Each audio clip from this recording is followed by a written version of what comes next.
Spiritual enlightenment is an experience, supported by a new way of responding to everything. The experience can lead to certain beliefs, such as that there is no death. This is because the experience of enlightenment supports this belief. Thus, enlightenment itself is not a belief. Although enlightenment is a direct experience, it is not an experience in the usual sense. This is because it doesn't arise and cease, like experiences do. Enlightenment is what remains when identification with and clinging to experiences are relinquished. As such, it is the ground of being. Enlightenment thus does not arise and pass away.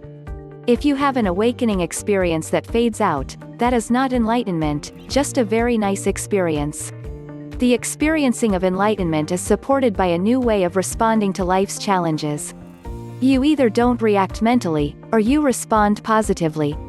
Enlightenment is awareness itself. Awareness is non-dual, non-local, without center or periphery, borders or edges, inside or outside. Awareness is reading this, thus to dwell in awareness is enlightenment. This means placing attention on you, the apparent subject, and keeping it there. Awareness can't choose. What chooses is the mind. Most people are identified with their minds, thinking they are their minds. As Descartes put it, I think, therefore I am. Being unenlightened is purely a case of mistaken identity. Because you take yourself to be your mind, or the thinker behind the voice in your head, as well as your body, you know lack and limitation. Having defined yourself thus, you are a limited being with a beginning and end. The body and mind have a beginning and end, and mistakenly taking yourself as a body and mind, you now therefore experience that you have a beginning and end. This experience of one's own impermanence frequently leads to a belief in nihilism. Since your body is all there is and consciousness and your mind arise from your body, it is easy to then believe that when the body dies, that is the end of you forever. What matters is to find out how to disidentify from body and mind, realizing neither are you, nor provide any indication of who you are. This disidentification with what you are not, is not possible through mental gymnastics, rites and rituals, any amount of belief, or desire. It is only realizable by the skillful use of attention. There are many different approaches here, but my preference is self-observation. In self-observation, attention is turned around to its apparent source, you, subject. You cultivate this simple attention until it becomes completely natural, habitual, unconscious. You don't try to change what you see or discover. You interfere in nothing. When attention remains in you, it is easily possible to be aware of your own mental reactions, and to realize that your own mental reactions, not life, circumstances, events, or others, cause your unhappiness. To see this simple fact is 80% of the way to enlightenment. It is the bulk of the practice.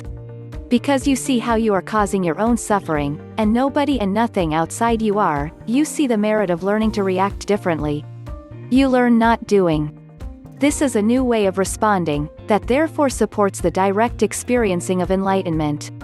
Having realized your only difficulty lies in your own mental reactions, you are needlessly scaring yourself, thinking, believing and experiencing that external threats really exist. You henceforth attend only to the way you take things. You lose your interest in changing anyone or anything, except yourself. Enlightenment occurs spontaneously when you learn to attend skillfully to how you take things. When you learn not to react mentally to any challenge whatsoever, the challenge, which is experienced as an object, vanishes. Then you alone remain. Since you alone are real, and there are no longer any objects, nothing exists to oppose you, regardless of what happens.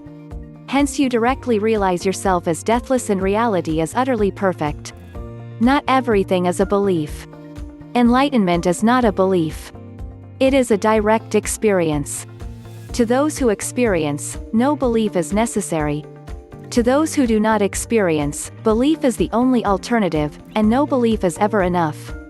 While spiritual enlightenment is a belief and ideal for many seekers, enlightenment has happened as an actuality many times throughout history. Enlightenment happened to me in 2005.